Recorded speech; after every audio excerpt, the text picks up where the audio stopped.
let's get started. Okay, good afternoon everybody. Selamat siang dan selamat sore untuk semua rekan-rekan yang join di NEDtalk Series Week 2. This is weekly meeting. This event is created and initiated by the alumni of ITC Refresher Course 2012. And this event is created by the alumni and for the alumni and for those who are interested in self-refreshing our knowledge and experience pertinent to what we've learned in our own field. For this very moment, I would like to greet some of our guests that are coming for this event today. I would like to greet Yorian Darul. Thank you very much for coming to our meeting again today. And then I would like to also greet Bapak Suryana from BPS, Central Bureau of Statistics, Kepala Bidang Statistik Sosial BPS Provinsi DKI Jakarta, and then Ibu Lasmini dari BPS Papua Barat, Manokwari, dan juga presenter kita, Ibu Evy Trisusanti dari BPS Kabupaten Malang. Halo. Dan saya juga berterima kasih atas kehadiran teman-teman semua. I would like to thank the presence of our friends from ITC Refresher Course, Pak Hatmanto Sanjaya, Bapak Iwan Setiawan, Mas Syarif Budiman, Lena Sumargana, Mas Irawan Asaat, lalu kemudian teman-teman yang keen on participating dari ITC dan alumni, Bapak Rizky Hanantio, Bapak Jarod. Oh, tadi saya lupa menyebutkan Mbak Winida Alberta juga, gitu. Tanpa berpanjang lebar, let's get started to our second presenter, who is Mbak Evy Trisusanti, and then the topic today will be the population census of Indonesia. So, Mbak Evy. Okay, thank you. Terima kasih, Mbak Ilham. Assalamualaikum warahmatullahi wabarakatuh. Waalaikumsalam. Ya, selamat siang. Good afternoon, everybody, ladies and gentlemen. Today I will present actually my actual work for now. It's about the population census in Indonesia, but I will tell you about my job in Badan Pusat Statistik. It's Regional Statistic Officer here in Malang Regency. So I'm become a technical who responsible for technically about the progress the population census in Malang Regency. Now I will share my presentation. Actually, I was helped by Mbak Winida. Because we use for the term of in English the istilah terminology that we use in so I need to use it correctly. Okay, now I share my presentation. Look, where is it? This one. Okay. I have to start from the beginning actually. No, yeah. No, okay. Slideshow. Slideshow bisa nggak? Kemarin kayaknya nggak bisa deh. Bisa nggak? Bisa. Oh. Bilang dulu Okay. prok. Okay, this I will tell you about. Oh dear. This is the picture behind the text was the picture I took when we are doing our makeup publication about the activity last year. We start maybe about 2 years before. The preparation is more than 1 year because in 2019 we prepared the maps. Actually, that's more connected to ITC because it's using GIS technology to make a digital map for SLS we use in Rukun Tetangga and Rukun Warga in 2019. We use also thousands of people in constructing the digital map for population census in 2020. Okay, I put this in its challenging time because all the plan before was changed, yeah, because this pandemic in COVID-19. Yeah, so it is indeed challenging time for us. Okay, there's a one initiative for Indonesian, one population data. So that's why now we using online census by using web, yeah, because there's a goal of Indonesian data in that one data policy, provide data which accurate, updated, integrated, accessible, shareable among central and regional authorities. And then this is the legal basis. I don't have to go into deep in this presentation because I think this is we will not conduct this important activity without any strong reason, right? And then this is a fundamental law when National Statistic Office trying to conduct the other activities in collecting data by census or surveys. And then this is the Indonesian population census 2010 as the 7th population census in Indonesia. And then yeah, there's also the recommendation from UN to conduct the census in every this mixed with bahasa Yorin. We have to do the census population census every 10 years. Yeah. Now, the goal of the population census in 2020 is provides data on number of composition.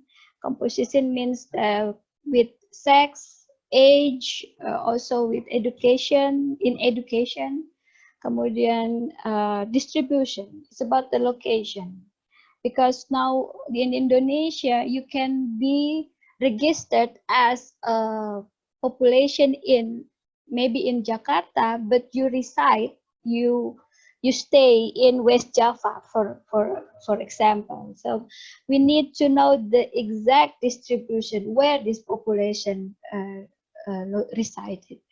And then the characteristics, like I mentioned before, like sex, ages, and then also education, and then profession, the work they are doing. And then we also want to gain the parameters, indicators like a fertility rate, mortality rate, migration, and other population characteristics for population projection purposes, SDGs indicators, and for planning and evaluation of development, and also for sampling frame for socioeconomic surveys in National Statistic Office in Indonesia.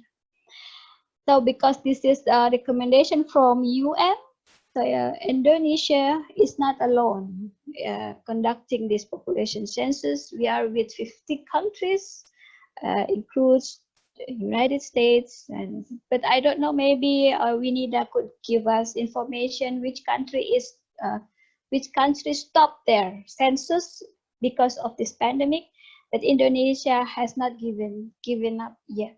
Yeah, we continue to improvise, so the census, population census, still can be done in this year. Yeah, this is the maybe the goals, maybe the benefits of it, and sudah saya jelaskan. Now, actually, this is the census method recommended by UN. There are three methods. This is a traditional method, which we have been done in 6 census before.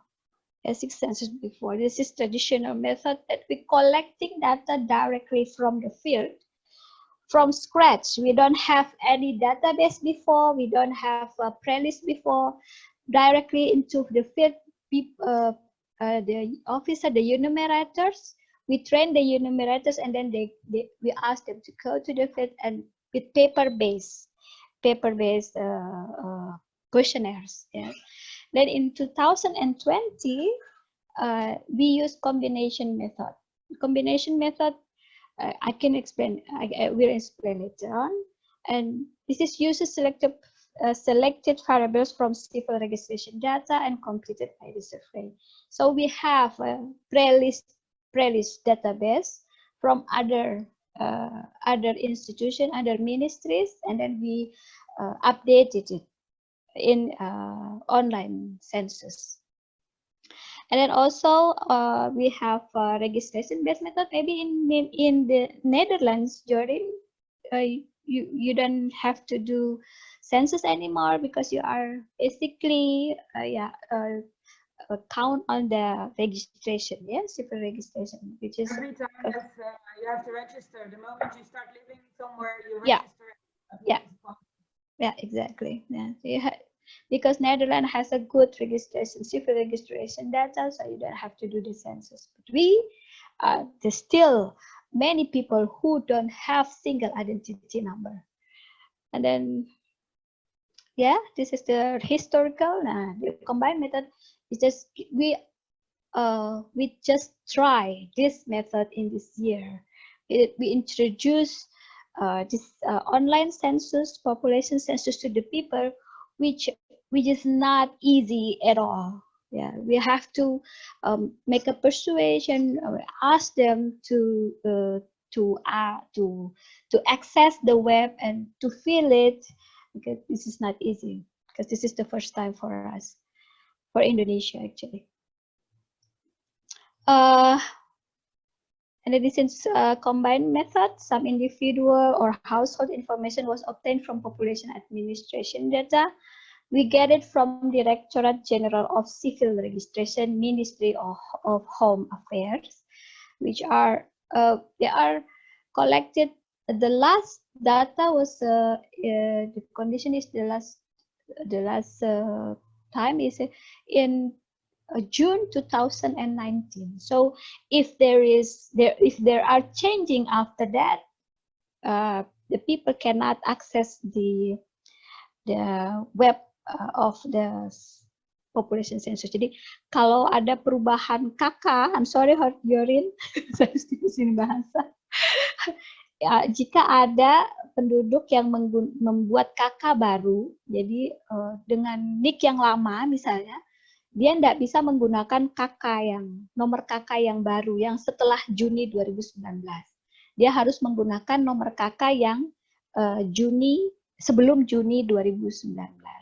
Tuh. Tapi masih banyak juga yang mencantumkan KK sebelum Juni 2019, tapi tetap tidak bisa. Saya kurang bisa menjawab itu. Maybe Winida can help me answer that questions, because juga itu we accept all those kind of questions in we have chat center, chat center. If you access census.bps.go.id, if you want to ask the officer about the trouble you experience in filling the web in population census, you can directly chat to the officer. They are ready from 8 o'clock in the morning until 4 o'clock in the afternoon. And then, I'm sorry, I jumped into that. And then population administrative data is used as prelis, as I mentioned before. And then the enumeration is done to complete civil register, produce vital statistics. That's a combined method. Combined method is, okay, now. Why combined methods? Why combined methods? Because I think Indonesia have had improved civil registration data, because now we are improved. So we hope that every person in Indonesia have one single identity number, Nah, every province or regency has improved that. They merapikan data mereka sehingga mereka bisa punya data yang lebih baik.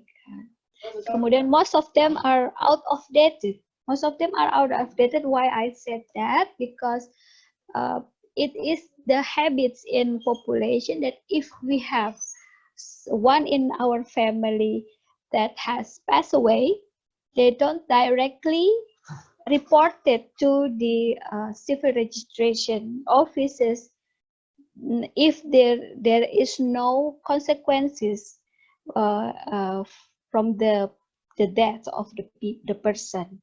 So maybe they will report to the civil registration offices for like pension or the warisan, what is in English, legacy. Yeah, so they reported it. Yeah, inheritance. Yeah. So not updated. For myself, I think I did the same too, because from 2012, I never go to the civil registration office to update my data in civil registration data. For example, my daughter now is 19 years old. Yeah, so supposed to be the education has graduated from high school, right? But in my kakak, my family card, my daughter still not graduated from elementary school yet. So that's the out of date in terms of out of date terminology that I use. So we have to know the exact numbers of people, because the people who have died, has passed away is not reported, and also education. And also I moved to East Java in 2009, and that some of people move from one regency to other regency. They're not reported.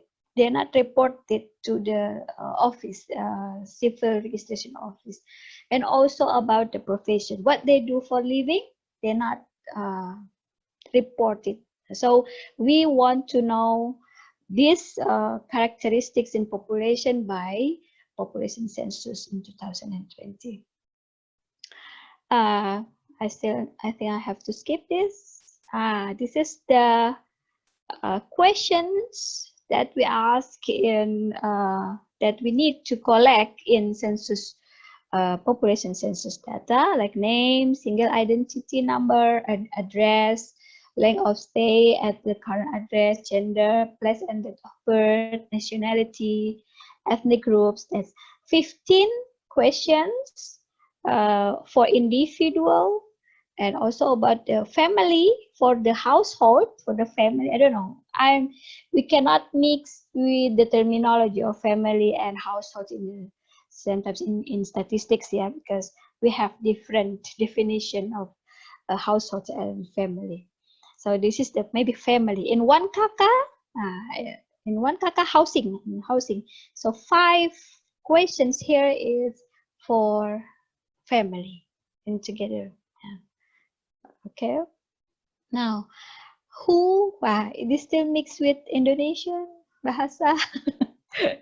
Siapa WNI dan WNA yang telah atau akan tinggal selama minimal 1 tahun. Jadi Indonesian and also about foreigner who have stayed in Indonesia for 1 year or more, they have to do the population census in 2020, where in all the Indonesian territory. When the stage 1, we still here now is still in the stage 1. It's complete enumeration. There's two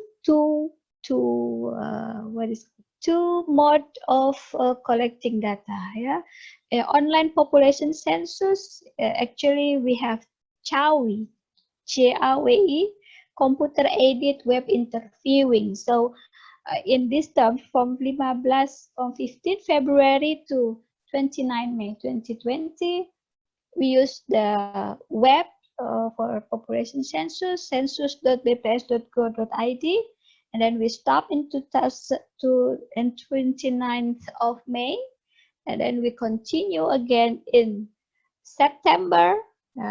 That we call it DOPU, drop off and pick up. Actually, before the pandemic of COVID-19, we used CAPI. CAPI is computer assisted personal interviewing. So we train people, we train the enumerators, and then it's in Malang Regency, we have to prepare about 4,400 people to do the complete enumeration field working. But because of this COVID, that the plan was cancelled and then changed to DOPU. DOPU, we will need about 40% of the enumerators from the previous plan, and then we coordinate with the ketua RT, ketua SLS ya di bawah, and then we drop the questionnaires to the household which are not filling the web census yet in 15 February until 29 May. So only for them who are not filling the census population online yet. Yeah, in the smallest what is called in English, rukun tetangga, smallest smallest neighborhood in the area. I hope this will be the COVID pandemic will be over in September, I hope. Let's cross our finger. And then we are focusing now. Actually, we are focusing now to increase the response rate of online population census in every regency. So I think this is also the important moment, because this morning I have to call several people. I have to contact to several districts and villages to ask them to move to broadcast about their census, population census, to ask their people to fill the questionnaires in the web. Okay, we continue. So this is we all know that pandemic COVID-19 is also a challenge for everybody. I think not only for people who work in statistic office. In 16 March, we have stopped visiting institution because we cannot just let them. We just cannot let them fill by themselves. We have to guide them how to access the web, how to fill the questions, how to answer. We have to guide them. That's very effective because the response rate of this online census was very high. But when we stop doing it, it's just like climb down, and I don't know. It's just we cannot do the visiting because that's not allowed by our government, because it can be spread the virus, and we stop. And then the due date of online population census is also extended from I'm sorry, it has to be 30 ya, bukan 31. Jadi 29 Mei 2020. Still we cannot come to villages or district. We can only use like WhatsApp messages or telephone or short message to contact the people in village, in district, to move their people to fill their web population census. So this is the benefits. We hope that our census will going smooth, and so we can give the number of people who pass away but not reported in civil registration data yet, because we want to have one data of population. It's always known that the number of population from BPS, from statistic office, is always different from civil registration data. So in the future, we want to have one data, and this one data can be explained by this number of people who don't have single identity numbers. Still, we have found in Malang Regency, for instance, we have consulted with the officer from the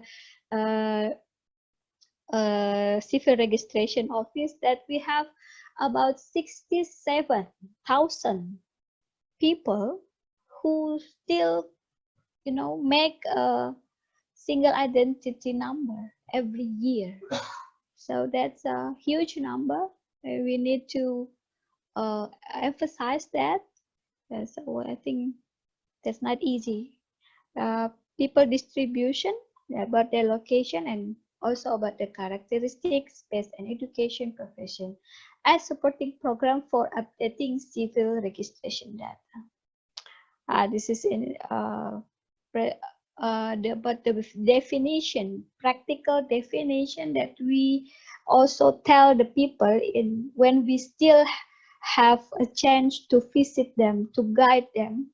We make this kind of concept, or it's this kind of definition, so they can differentiate that if they live the address now, the current address now is different from their document, population document, they have to tell the difference, so that they will not put the same address with the document if they are different address. So penduduk yang memiliki lebih dari satu rumah, atau people who have own more than one houses, so they have to put the address where they live longer. Ya, terus orang yang bekerja pulang seminggu sekali rutin dicatat tempat keluarganya. Nah, kalau yang masih when they work away from their home, so they have to go home once a week. If they still go home once a week, so the address is still the same with the house.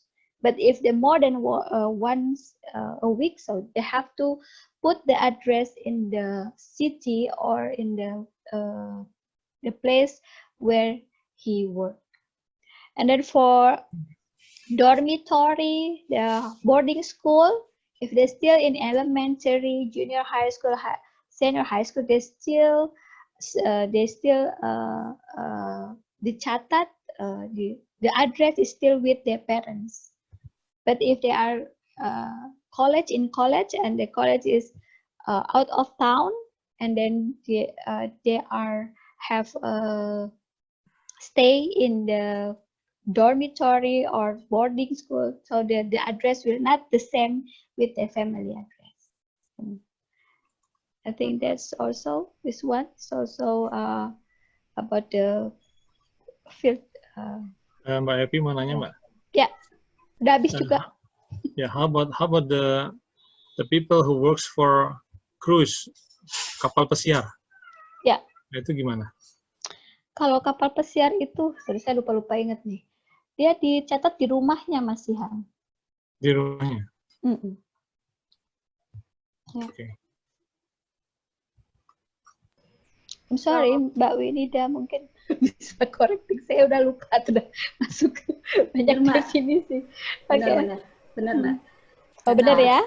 Ya, untuk seafarer itu dia kan nggak, for seafarer they have no usual resident, they are mobile, so they are considered as a citizen or the resident of with their family in the country. Yeah.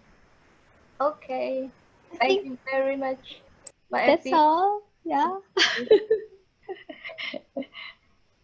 Thank you very much, Mbak Winida, for the clarification. And Mas Tanto already started to pose some question. And I already, now it's the time for us to have a discussion. It's you may raise your hand, or you may type in the chat room that you want to ask something about that. So I will give the opportunity for those who would like to ask to Mbak Evy or Mbak Winida for clarification. And Maybe we also have Suriana. we also have 2 more people from Central Bureau of Statistics, Bapak Suryana dan Ibu Lasmini, yang mungkin akan bisa juga turut bantu menjawab. Thank you. Okay. So Mas Arif. Mas Arif, Terus yang saya lihat polanya, mohon maaf, my English is not fluently like Mbak Evy. Maybe I will answer in bahasa only. Yeah. It's okay. Apa pertanyaannya?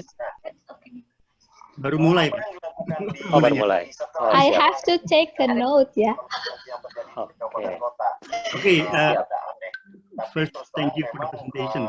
Very excellent presentation, Evy. My question is, I think this is the problem in Indonesia. The overlapping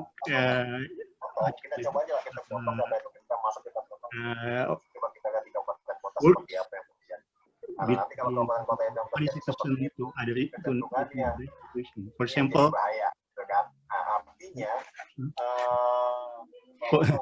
It's come from Pak Suryana laptop, I think. Sorry. yeah.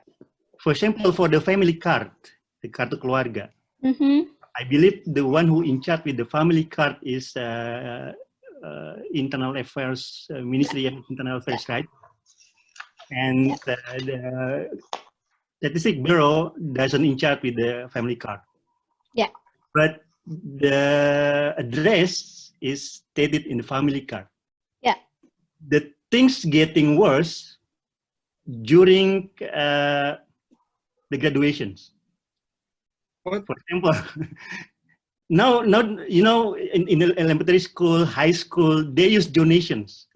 A lot of people change their family card, even they have 1 or 2 family card, because they want to get To put their kid to the favorite school. It's happened every year. Yeah. In every region, they sometimes give new family cards to somebody who can pay. Wow. I think it's common, not common, how to call it, rahasia umum, ya. It's something that is there. So back to the census. Sometimes it's making worse, right? Because then it adds more population because they make another new family card, and then each year there's another family make a new family card because they want to have a good education within the donation. Because now in Indonesia we have a donation system, and then I think it's 50% of the students comes from donations. So if there is a very good schools, 50% of the students have to come from people next to the school. So if, for example, my address is very far from the very best school, I can get or I can make a new family card just to be able my son to go to the best school Nearest. Yeah. In my question is how the Statistical Bureau handle this problem. Is there some kind of meeting with the Internal Affairs Ministry to come up with the solution of these situations? Thank you. Yeah. I can answer it directly, or we just collecting the questions first and then we answer later on. You can answer directly, Mbak. Directly. And is really related to this question. Okay. Maybe I try to answer the question from Mas Arif. Mas Arif, actually we use the Adminduk data Admin data, civil registration data, which the latest data is in June 2019. So I said before that if they make a new family card after June 2019, so their single identity number will not registered in the latest KK, but registered inside the before the previous KK, the previous family card. So they still can access the web and they still can update their data using the previous family card number. Yeah, so actually the result from the population census in 2020 is not automatically updated the data in internal affairs. It's the office who the civil registration offices, not because they can update their data in their own procedures. So if you want to change your son education, you have to go to the office, the regional office who dealing with this civil registration data.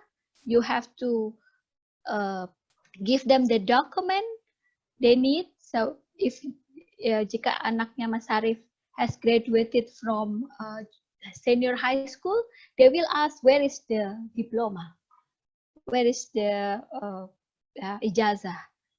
But in census, population census, we only concentrate on the numbers of population and their characteristics. If we have 1,000 people, so we, how many is male, how many female, how many the sex group, and also about the education, and then also about the profession, the work they do for living. Yeah, so we concentrate on that. We are not so the result only for maybe the aggregate, the numbers, not details, because we cannot change the data in admin data because they have a standard procedure to change the document for family card.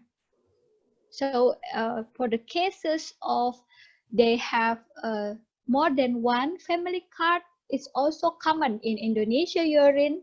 Yeah. So they have one person have two single identity number is also happen. So actually in every province, I don't know. In East Java we have kalau kita punya ini demografi, komisi demografi, koalisi demografi. It's demographic coalition who their activity is focusing on make this registration data more better. So they reduce the one person who have two single identity number. They will reduce who have two family card, just like you mentioned, Mas Arif. And also they're trying to explain why the number of population from BPS, from statistic office, is different from the civil registration offices. That's why. So actually the result of census population will not automatically change the document or change the data in civil registration office. So it's different procedures. If you want to change your document, you have to go to that office. But in census, population census, we concentrate on the results. And so we can count the numbers and then their composition in sex and ages and education and occupation. Maybe there's Mas Rizky Hanintio about Yeah. about the data security. Yeah. So What security measures taken to protect the data collected by exactly. So Mas Rizky, actually in the first week maybe, or maybe the first week of population census we are doing, there's still we face the difficulties to log in. To log in, because we have maybe 5 protection, maybe Mbak Winida protection. First of all, you have to put your single identity number, which is consists of 16 digits, and then you have to put your family card number. It's also 16 digits, I don't know. And then after that, you log in. So you have to entering the CAPTCHA code. So you are not robot. The CAPTCHA code is changing over time. You cannot put the CAPTCHA code the same for forever gitu.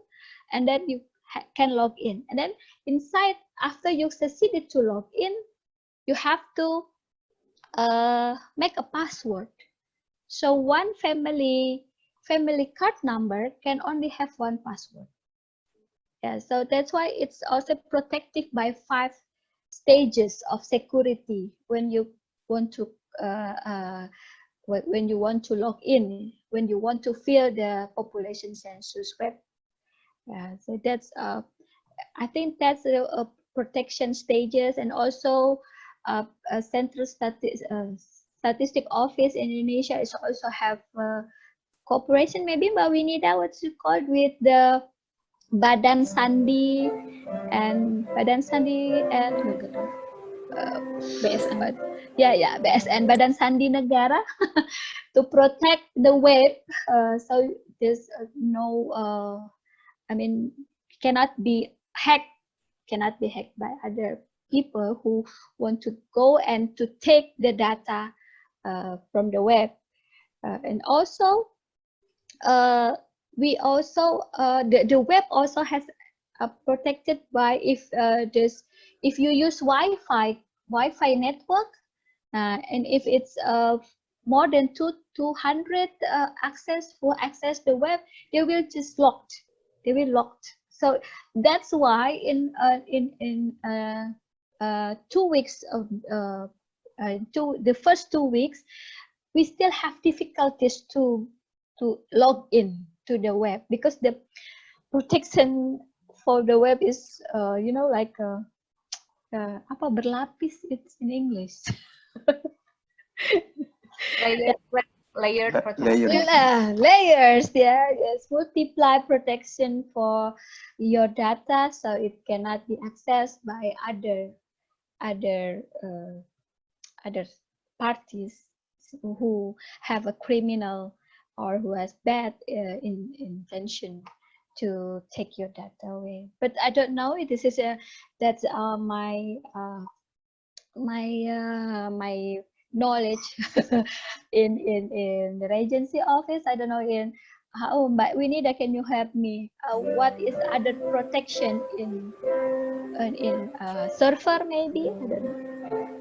Well, yes, I will add some information as well. I don't really engage into the system of the security, but for this system, we already have several procedure of testing, including from Badan Sandi Negara and also from other digital security consultant. And like Mbak Evy said, also in the form, if you see it's so simple, and when you go into the online form, you cannot find your pre-filled information, because that's also one step of protecting your data. Otherwise, someone will try to enter and then get your pre-filled data over there. So another stage that also have been done is also there are IP address that are blocked to enter the system. So we already have the list of countries that used to be known as the hacker, international hacker, because in 2000, I think it's in 2006 in Australia, they also have the system cracked because of the traffic and also because of the hacker. We also experienced that actually. That's why sometimes we have slower performance, but the system still, so far, we still can handle it. So the data that are in our server is still safe so far. Yeah. Thank you very much, Mbak Evy dan Mbak Widida for the clarification. Now I would like to open some more questions if there are some still more burning questions coming from the audience. Pak Lena. Mas Irawan, Mas Saad. Yeah. Yeah.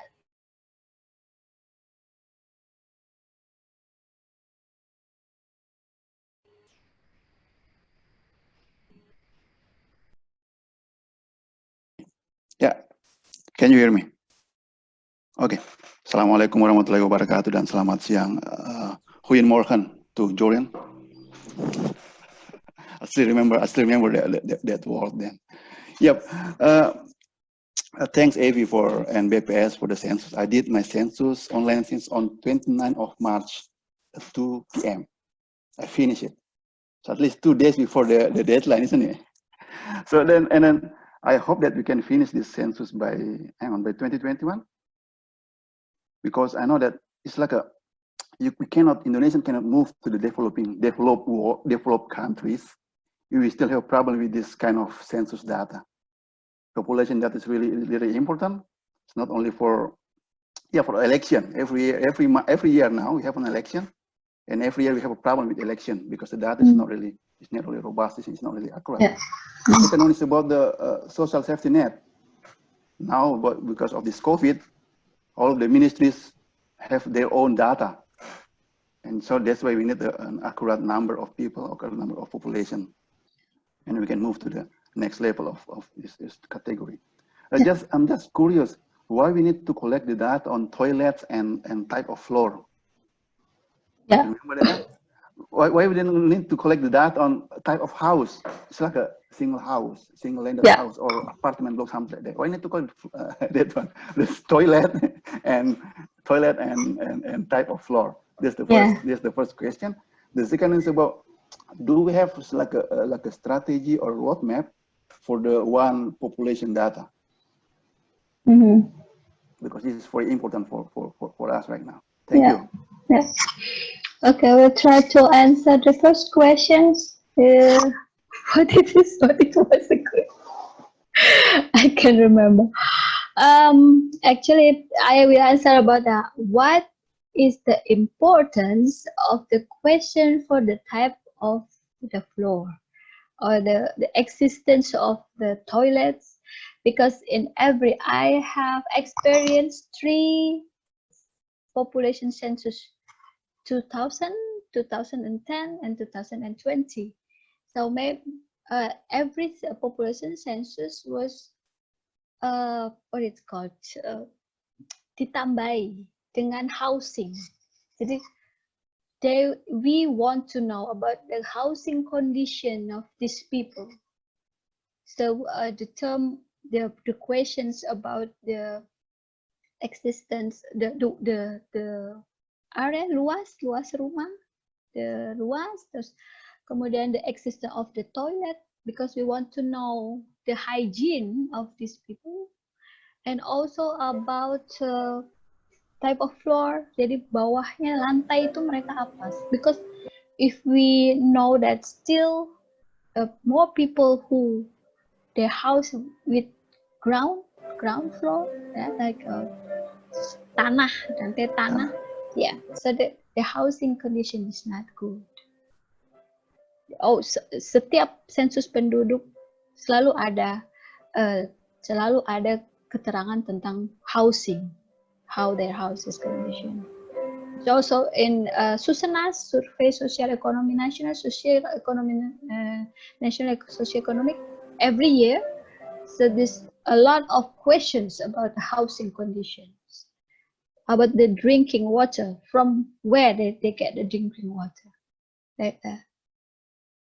So, and the next question, how do we have a strategy to make one data of population? Because this population is always become one thing that people quite bertengkar, yeah, claiming, because it's always, every year, mau ada election, or maybe for the programming,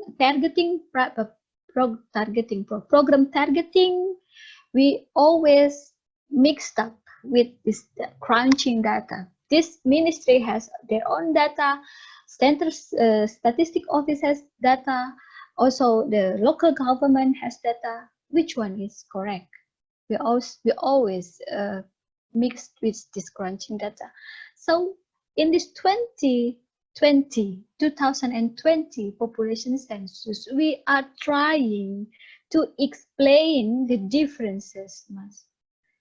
Yeah, for in this year, we are trying to bridging the differences between the registration data and the census data. So we can say that, oh, maybe in civil registration data in Malang Regency said that it's 1,000 people who registered in Malang Regency, but in census data we have only 900. So where is this 100? Oh, from census data we cannot obtain information that this 100 is registered, even though they are registered in Malang Regency, but they are working in Surabaya municipality. So it's explained. So that's why in web, in census, population census 2020 web, we give the questions about the family address and also about the individual address. So it's not supposed to be the same if the fact is different. So that's the strategy. Actually, we need to bridging these differences from this 2020 population census through this web. But it's okay. COVID-19 has attacked us now, and we still have a hope in September. I hope with this improvised by Mbak Winida drop out and pick up method, we can also collect the same quality of data, because I think that's important. It's also important for us in Regency Office, Regional Statistic Office, that encourage people to respond this activity, this census, because without their participation, we will not get the data. We are not a good data. We cannot get it. Yeah. For me, it is maybe more than 20 years I work in Statistics Indonesia. So Statistics Indonesia is about building a castle. We need to contribute one brick by brick, so we can construct a beautiful castle. Yeah. Oke, thank you, Mbak Evy. Next ada pertanyaan dari Pak Sumargana yang tadi diposting di Zoom. Ya. Itu ada beberapa pertanyaan. 4 pertanyaan. Oke. Homeless, ya. In the classical methodology of census, we have one day, that's census day.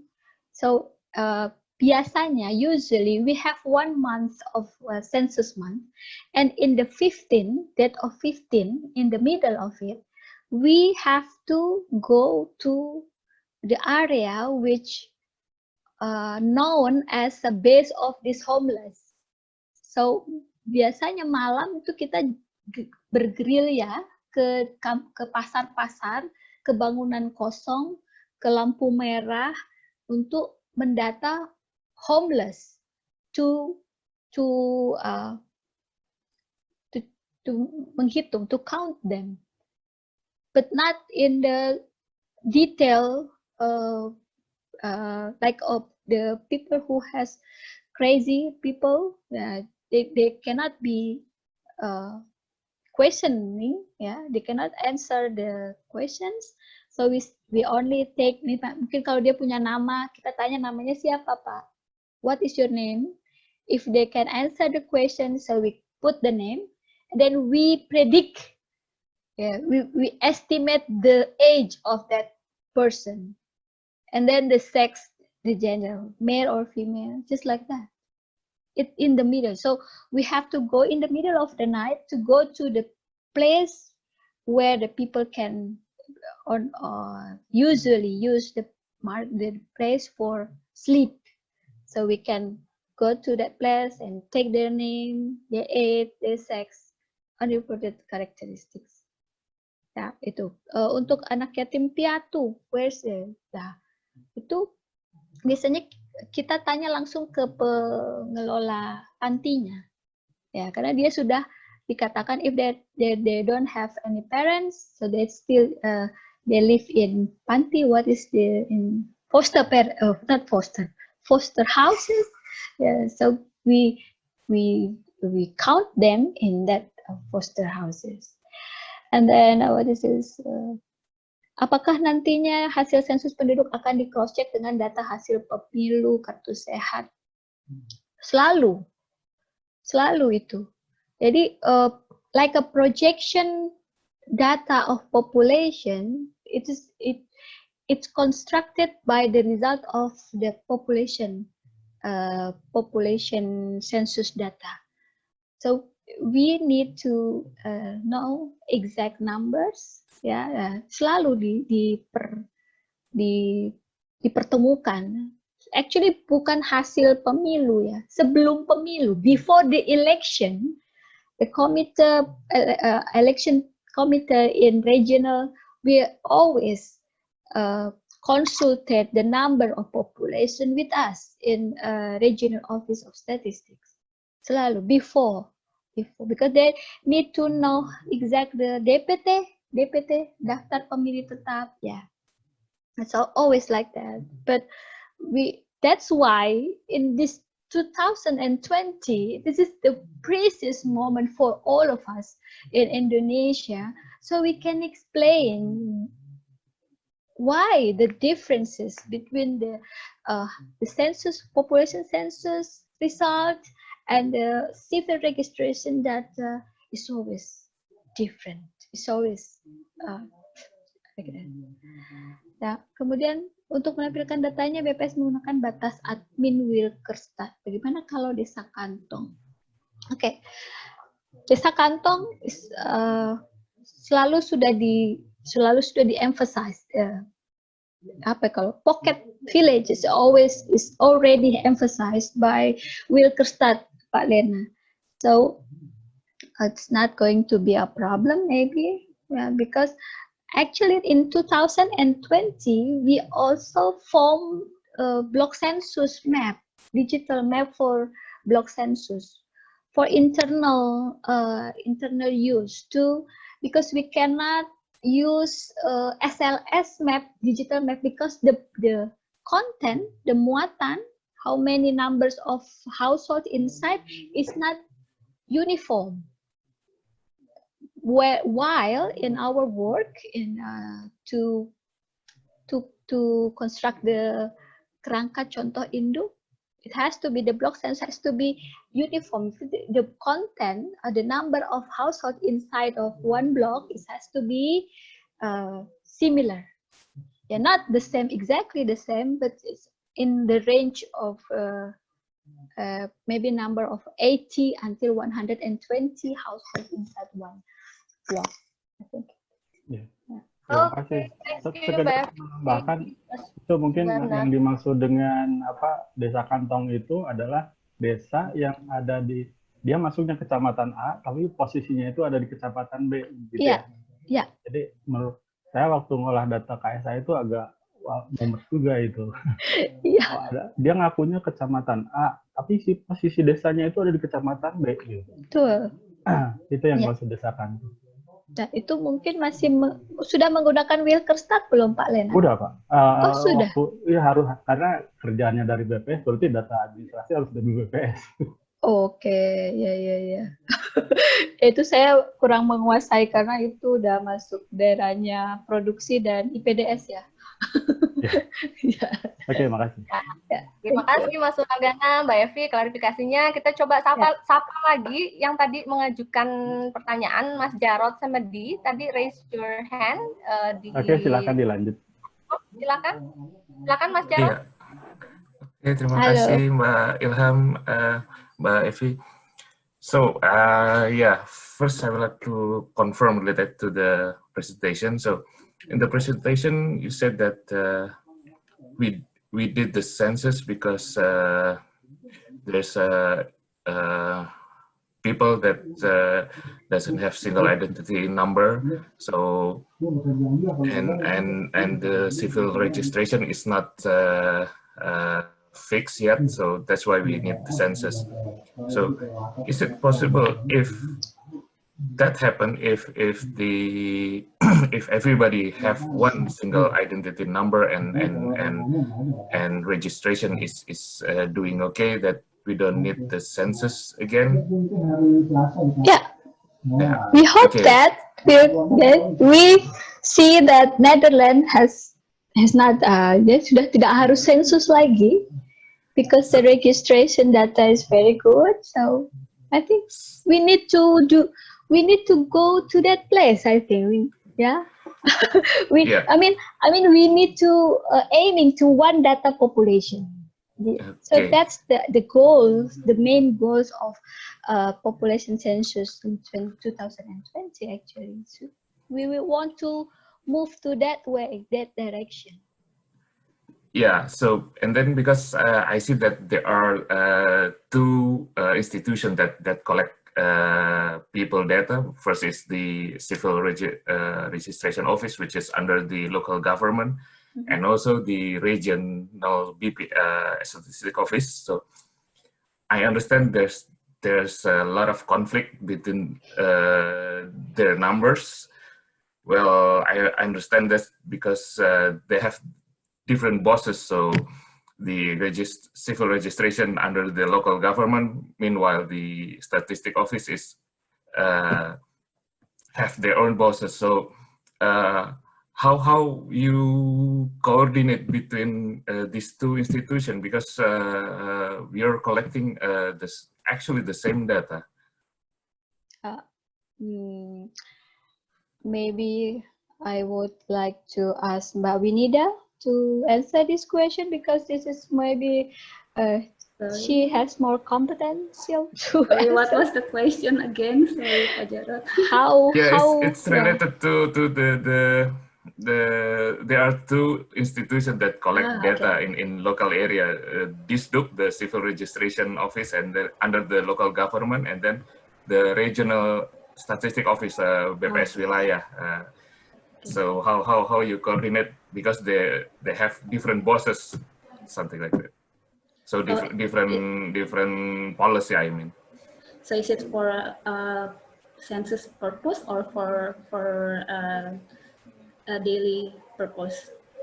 Yeah, basically for census purpose, like counting the people, because we've seen in news that there are different numbers between the civil registration office and the BPS office, something like that. Okay, so first of all, I think I also want to confirm what Mbak Evy said, that there are three methods of census population census method. The first one, we've done that in 6 population census with traditional method, and the advanced one, like the Netherlands is using now. They still have a population census, but they are not doing the traditional way, but they are registered based. So we are in the middle right now. We're starting the first step to go towards the administrative registered based census in the future. If this succeed. And I also want to explain the process how we gather the data from Dukcapil at Minduk. So actually, the central government has the database, but it's not in a real-time one. So each region has their own database, and there will be 2 times a year, once per semester, to consolidate that. So sometimes the data in the regional will be not the same in the central office, because that's so the traffic, daily traffic will be in the regional office, and then there will be consolidation process twice a year in the central office. So how we do that, this coordination with the local government, actually we also use, because they are working under the coordination with Ministry of Internal Affairs. So we have, first we get the coordination with the central office, and then they make instruction to the government, local government, provinces, and also the regencies, so they get it. And actually the letter is already done and sent to the regional autonomy. So because even though they are working under the local government, they still also have to work under the coordination of Ministry of Internal Affairs. So yeah, of course there are still different number of population within the regional, but it's actually acceptable because we are using different methods. In statistics, we count people using, like Mbak Evy said, using usual residents. So even though you are registered in Adminduk in Jakarta, but you are actually reside in other provinces, in statistics, you will be counted in the place that you spend usual residence. But in Adminduk, you will be counted in the place where you have your kartu keluarga address. The jure. So, yeah, actually both of them are the jure. Yeah, but different, just different methods. So it's still why it's always in debate, because people don't know how we are calculating, we are counting people. But if we can have different number based on different method as well. So as long as people know how it we get the data, I think it can be used based on the purpose. So in the future, we hope also, like who said before about the zonation, I think, yeah, Pak Sharif said, because in I think in the future we are starting also this single identity number since about 10 years ago. It's quite a long journey for us to have in this stage. So Ministry of Internal Affairs claim that it's already like about 97% of population have their own single identity number. But of course, there are still people who has double identity number. One of them was me. So I was having identity number when I was in Manado, and then when I returned back to Jakarta, I still had that. So my number won't be recognized in the system, because they will put me in another database that will be freeze me. So I will have problem with administrative purpose, like if when I try to open my bank account, they cannot find my number. That's the thing. So there will be people who started to correct or to make their a single identity little by little. It won't be in the like fast, but it I think we should be proud that we already have this 97% of a single identity number correct. Okay, thank you, Mbak Winida, for the Yeah. clarification. One more last question, Ilham. Okay, Yeah. one short question, Mas Jarod. Yeah, short question. So now the trend is people have high mobility in Indonesia. So sometimes you move in one city for a long time and then move again. So is it the address which is stated in the identity card, is it going to be apa ya, tidak berlaku, not valid because of that mobility trend nowadays? Because for instance, I'm working, my address is in Depok, and then I always working in Surabaya, and then next year I'm working Manado, like that. So, well, what do you think about that? Because I basically I agree with the census based on the current domicile instead of the stated the one stated in the ID card. So. Document. Yeah. Actually, Mas Jarod, that's the question for me or for Mbak Winida? Both of you. As I mentioned before, that the answer you give in web of population census website will not change automatically, will not automatically connected to the civil registration offices. So we just need to know where is you reside now. At this, like in the term of 15 February until 29th of May. So that's so you can put your address where you frequently stay in that address. So it's just going to indicate where you reside in that period of time. So that's it. So it's not going to your identity number, single identity number will still valid. Your address is still valid because we in the census, population census, we only know how many people in Indonesia, where is the location, how old are you female or male or female, and then what is your education, and then what do you do for living, how is your housing condition. That's the nice cat actually. So I mean, one data in population, one population data is not easy. It's not easy. In 2020, I think this is the initial moment that to make us all aware that we need to know.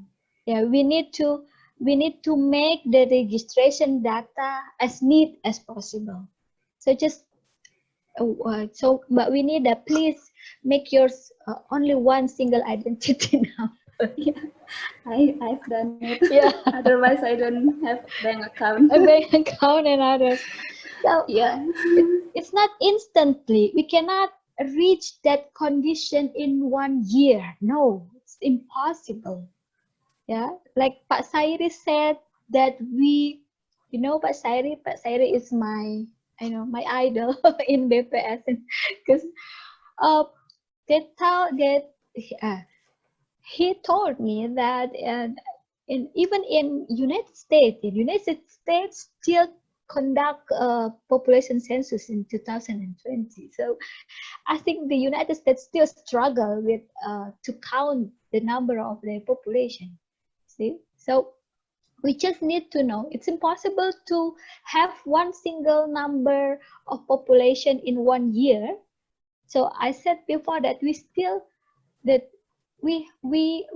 trying to explain the difference between the number of population produced by population census and from the registration data.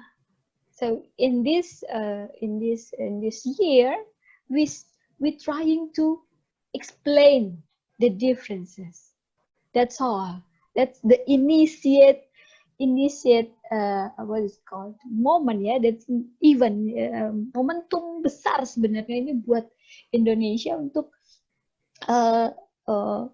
memulai sesuatu, to make people aware, to discipline in their making of the population document, registration document, and that's it.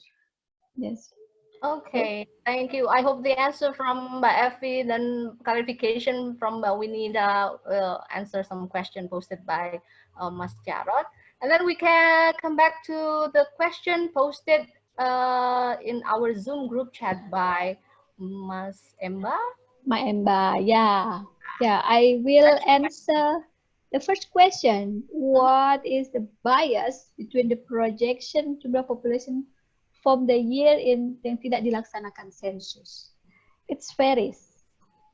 Yeah, varies. Jadi, for example, in Malang Regency, if we count that, if we check the number of population, means that the number of people who registered in Malang Regency, it's 2 million, more than 2 million. I think 2,100,000. I don't know for sure. 150, I think. But from the census, we only projection census only 1,600,000.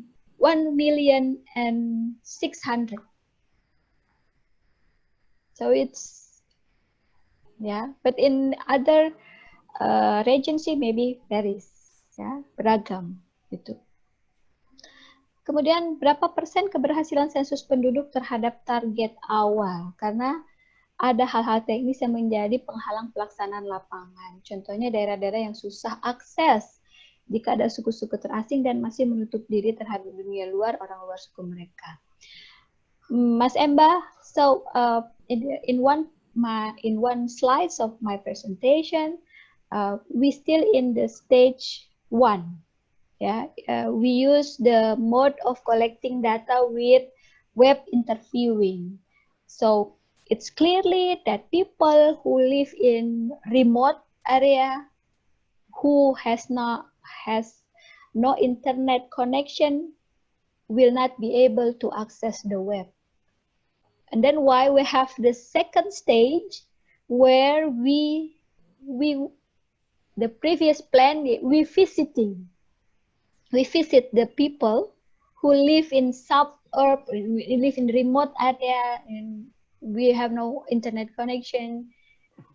With paper-based paper, what's that? But we need it's a paper-based questionnaires. Yeah, paper-based questionnaires to visit them. We visit them, and then we take the data of. We take their data. Fit working. It's not. It's also happened in Malang Regency because not everybody can access internet. So actually, there is one stages that we visit from house to house for household who has not participate in population census based on web interviewing. Yeah, that's why. So actually we will do that in September. Yeah, in this the plan B, we will do that in September, where we use drop off and pick up method. So the enumerators will come to the area. They give them the questionnaires, and then they let them fill the questionnaires, and then they pick, and then the enumerators will pick the questionnaires back, and we collect the data, and we compile the data, and we predict in 2020 by Winida the compilation will be conducted. Yes, yeah. Then okay, I think that's the answer. Yeah, Thank you Mbak Evy. Sekarang mungkin ada pertanyaan sedikit untuk Pak Suryana dan Mbak Evy, mumpung Pak Suryana ada di sini sama kita. Pak Suryana, tadi kalau tidak salah di awal pertemuan kita bicara bahwasanya Bapak dan Mbak Evy bicara bahwasanya respon rate-nya masih rendah untuk sensus penduduk online kita saat ini. Kalau memang boleh dibuka di sini begitu Pak, untuk Provinsi DKI Jakarta itu kira-kira berapa respon rate-nya, dan apakah itu sudah merepresentasikan semua population stratification gitu Pak, dari data yang sudah masuk sampai saat ini? Untuk Provinsi Jakarta bagaimana Pak? Baik, terima kasih Bu Ilham. Saya menjawab dalam bahasa Indonesia aja Bu Ilham ya. Masih belum terlalu pede saya untuk berbahasa Inggris. Nekat aja Pak. Tapi Bu Jorinter lu bisa memahami bahasa? Enggak, oke. Nanti saya akan coba translatekan. Oke, saya minta tolong ini ya. Baik, pertama target sensus penduduk online untuk Provinsi DKI Jakarta itu kurang lebih dari 10,6 juta penduduk DKI Jakarta, kami ditargetkan 15%. 15%-nya mengisi sensus penduduk online. Dan sampai tadi pagi, kami baru mencapai 48,8% dari target 15%. Artinya kalau ditotalkan belum sampai 10% untuk respon rate DKI Jakarta.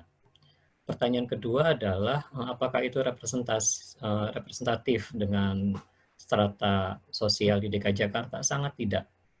Kenapa? Karena para penghuni apartemen, rumah-rumah mewah gitu ya, itu yang sesungguhnya menjadi target dari sensus penduduk online itu belum sepenuhnya berpartisipasi, dan pada saat kami sedang gencar-gencarnya mengejar target segmented di apartemen dan di rumah mewah, COVID keburu datang gitu. Jadi secara willingness kesediaan dari para penghuni apartemen, rumah mewah itu sudah terbuka banget kemarin itu. Mereka sudah mengundang kami untuk sosialisasi, untuk datang ke apartemen. Saya mengunjungi beberapa apartemen di Jakarta, di Senayan Residence, termasuk strata title apartemen di Jakarta Selatan, itu sudah sangat terbuka gitu ya. Dan memang untuk mempush respon rate di penghuni apartemen itu sangat-sangat sulit sekali gitu ya. Di Senayan Residence itu ketika kami hadir di sana hanya 18 keluarga yang mengisi sensus online pada saat kami sosialisasi dari 80-an keluarga yang ada di sana. Kemudian kami tunggu sampai 2 minggu hanya bertambah menjadi 28 keluarga gitu, dan seterusnya. Kelapa Gading Residence juga begitu. Kami melakukan sosialisasi di Kelapa Gading Residence itu. Bapak RT-nya sangat antusias mendorong warganya untuk datang. Ya, juga, respon rate-nya juga masih sangat rendah untuk penghuni-penghuni apartemen. Begitu Bu Ilham ya. Jadi, nah saya ingin menambahkan dengan apa yang dijelaskan Bu Evy terkait dengan respon rate secara keseluruhan dengan potensi risiko hadirnya COVID di tengah perjalanan sensus penduduk. Maka ada risiko yang terburuk adalah tidak tercovernya seluruh target penduduk. Itu akan sangat terlihat dari sekarang.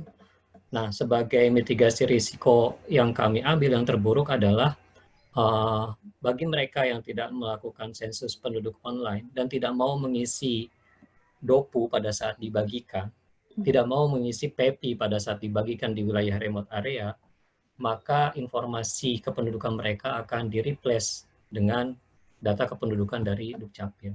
Sehingga ada sebagian karakteristik dari sensus penduduk dan sensus perumahan ini yang tidak akan terkumpul manakala mereka-mereka yang tidak ikut berpartisipasi dalam sensus penduduk 2020, datanya di-replace dengan data Dukcapil karena data perumahannya kan di Dukcapil belum ada. Gitu. Nah, barangkali ini bisa saya tambahkan terhadap penjelasan dari Ibu Evy. Gitu. Ya. Demikian Bu Ilham. Ya. Terima kasih banyak Pak Suryana. So basically, Pak Suryana mentioned that not like the census currently ongoing right now hasn't meet the target set, especially for Jakarta province. It is stated that it is targeted at 15% of the population fill the online census, but currently only 44.8% of the 15% of the target has filled out the online census. So it is not really representing all the stratification of the population. Pak Suryana mentioned that the high high level of social population are already willing to participate in the census, but then the COVID came right in. So there's a risk that because of the COVID-19, not all the population can be covered, but the national census, the Central Census Bureau has already mitigated the risk by maybe changing or replacing the non-filled out the online census with the data come from the Disduk Capil. I hope semoga itu tadi bisa mensummarikan apa yang sudah dijawab oleh Pak Suryana and clear out some confusion for all of us. I think like we already reached 3:02 p.m. So it's not that I want to cut this ongoing discussion, ongoing presentation, very fruitful discussion we had over here, but then time is only our limit. I think there are some questions also still posted in our Zoom group chat. I think those questions will be answered in our WhatsApp group, or we can have another discussion in our WhatsApp group chat. And I think this meeting is also recorded by Pak Hartanto. So for any of you who would like to revisit our presentation and our discussion today, you can revisit the recorded video after it's been edited by our dear fellow Pak Hartanto. I can share my presentation as well. Okay, so Mbak Evy will share the presentation and share it to Pak Hartanto so that all of us will get the copy of it. I think that will be all. I mean, I will try to wrap up our meeting today, our fruitful discussion today. Thank you very much for everybody for participating in this event. I really appreciate what we've been doing currently.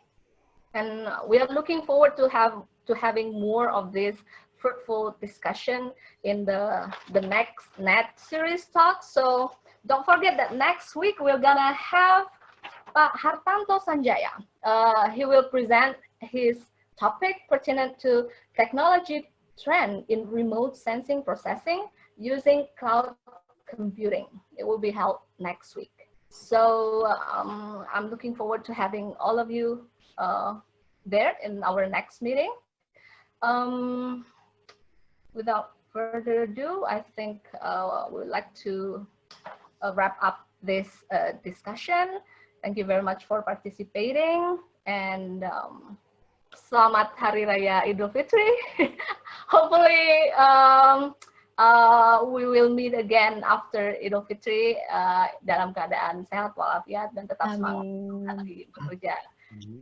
Walaupun mungkin saya nggak tahu apakah masih work from home atau work from office. Some of us work from office, some of us work from home. Itu saja dari saya. Thank you very much. Billahi taufiq wal hidayah. Wassalamualaikum warahmatullahi wabarakatuh. Bye-bye. Bye-bye. Thank you. Saya ada pertanyaan sedikit untuk Mbak Lasmini ya. Mbak Lasmini jangan pulang dulu. Iya, Pak. Di Papua udah sore nih. Tadi Mbak Evy mengatakan bahwa ini baru first step-nya dari BPS ya. This is a first step for collecting the data using internet base. How about in West Papua? I know that in West Papua, internet is not, the infrastructure is not too good. How about that? How about the condition right now? Okay, maybe I can elaborate a little about the population census in West Papua. The online census, the target from the Statistic of Indonesia has been accomplished. Because I think we less than 10% of the target. We get the target less than 10%. So we achieve that by the Sorong city, mostly from the Sorong city, and also in Manokwari, that accessible with the internet. But for the most part of the region with not accessible with the internet, we will. I think there is an option not by DOPU because the drop off and pick up is not really applicable because we know the human resource in West Papua is not is a little bit challenging. I think for they fill in the questionnaire. So I think there's some place will be there. The statistical office will be creating some task force from the regional regency office to go to the remote area to access to bring the questionnaire itself. I think that will be in the next in the September maybe. It's still in the process of the mitigation of which option we will choose. I think that's I can elaborate for the population census in West Papua. Oke, thank you Mbak Lasmini. Baik teman-teman semua, kita Terima kasih Bu Lasmini. akhiri. Terima kasih. I hope every one of you already done the census, online census. Sudah. Kita foto bareng dulu ya, foto bareng ya. Hidupkan ini ya, hidupkan video. Turn on your video and we go to the group picture. This is Matrix Life. We live in Matrix. Ubah dulu Pak ketampilan banyak foto boleh. Ini Pak Tanto yang nulis. Happy Idul Fitri for everyone. Happy Idul Fitri. Mubarak. Stay at home. Okay. Stay healthy. Bye. Thank you. Bye-bye. Dan belanja ya. Belanja. Tinggal 1 hari belanja. Bye. Tomorrow open market in SKD. Remember? Oh, okay. Tomorrow morning we go to Centrum. Ya. Tadi Bu Evy udah sampaikan ada pemotongan anggaran sensus ya? Oh, belum. Oh, harusnya itu disampaikan, Mbak, karena itu constraint besar. Betul, ya. Dari 4 triliun diubah menjadi 1 triliun. Makanya itu menjadi potensi coverage-nya menjadi sangat kecil. Nah, tadinya ada petugas yang datang ke setiap rumah, sekarang tidak ada gitu. Nah, itu jadi tantangan terbesar sekarang sensus penduduk. Target nggak turun, Pak? Target tidak turun. Target tidak turun, uangnya dipangkas tinggal 1 triliun. Itu sudah kepake 200 miliar, misalkan sisa 800 miliar. Nah, dari uang yang sisa itu, tidak ada petugas yang door to door nanti. Yang ada hanya petugas yang membagikan kuesioner, mengambil kuesioner, hanya itu saja, nggak ada proses wawancara. Nah, itu juga harusnya jadi constraint kita. Gitu. Berarti Perpres 39 2019 nggak terlalu powerful ya? Itu prosesnya panjang, Pak. Perpres 39 itu prosesnya panjang dan ininya apa namanya istilahnya ada di Dinas Kominfotik. BPS itu sebagai dia yang apa namanya yang pembimbingnya lah istilahnya. BPS itu sebagai pembimbingnya Diskominfotik. Diskominfotik itulah yang akan memanage seluruh data yang ada di dinas-dinas di kementerian seperti itu. Tapi itu agak ini ya Pak Suryana, agak sulit ya. Sangat sulit. Itu masih panjang. Ya. Sebenarnya harapannya di sensus ini, cuma sensusnya kena badai COVID dan kena badai pemotongan anggaran, sehingga mungkin tidak sampai ideal mencapai tujuan sensusnya tercapai secara ideal. Menurut saya itu. Badainya banyak banget ya Pak ya. Apanya? Badainya. Iya. Pak Winida lebih paham lah di pusat. Badainya banyak, mungkin badai ini ya. Iya. Ini masih bergelir ya kok di pusat menyusun skenario. Kalau badai di Malang Kabupaten itu karena bupatinya konsentrasi ke election pilkada. So they not put and they not focus on this census anymore. So it's really difficult. Yeah. That's the worst case, I think. That's the worst case compared to COVID. The pilkada is the worst case. Iya. Sebelum Lebaran saya masih penasaran, itu pertanyaan saya, Mbak. Yang mana?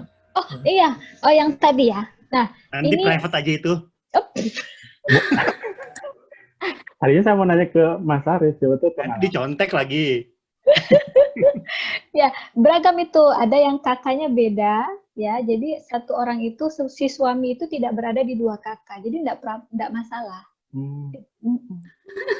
Tergantung kakak itu harus ada kepala keluarga. Nah, kepala keluarganya jadinya yang perempuan.